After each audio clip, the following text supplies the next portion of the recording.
DPPKB Kota Ambon sosialisasi mengenal karakter anak dari golongan darah.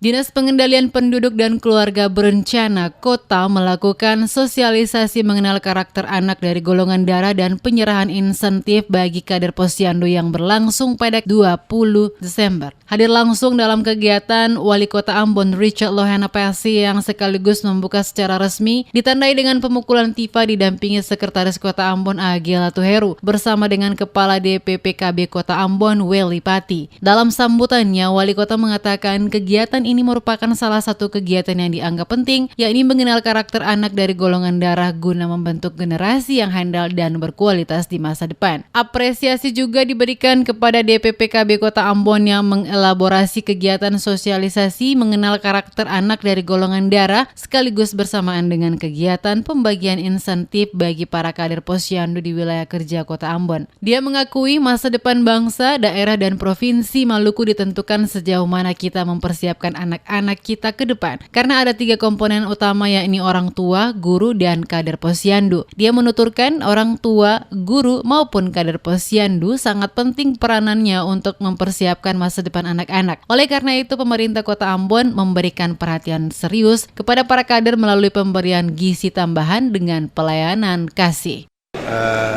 Pemerintah kota melihat bahwa tantangan ke depan ini bukan ada pada soal infrastruktur, soal apa, tapi soal sumber daya, ya, sumber daya.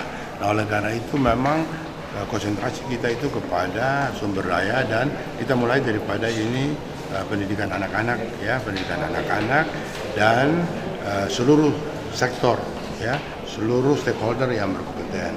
Kali ini misalnya dengan kader-kader Posyandu. Nanti tanggal 23 juga ada juga, ya, dengan ibu-ibu yang lain, ya. Nah, semua ini kita laksanakan untuk menjawab dan mengantisipasi kemungkinan yang terjadi tentang yang kita hadapi ke depan itu. Nah, ini yang kita laksanakan. Diakuinya, pada era masyarakat maju saat ini, orang tua terkadang hanya mempunyai waktu semakin sedikit dalam memberikan perhatian kepada anak-anak. Dengan demikian, maka para kader pada setiap Posyandu memiliki peran penting untuk memberikan pembinaan guna memberikan jaminan masa depan anak-anak yang cerah.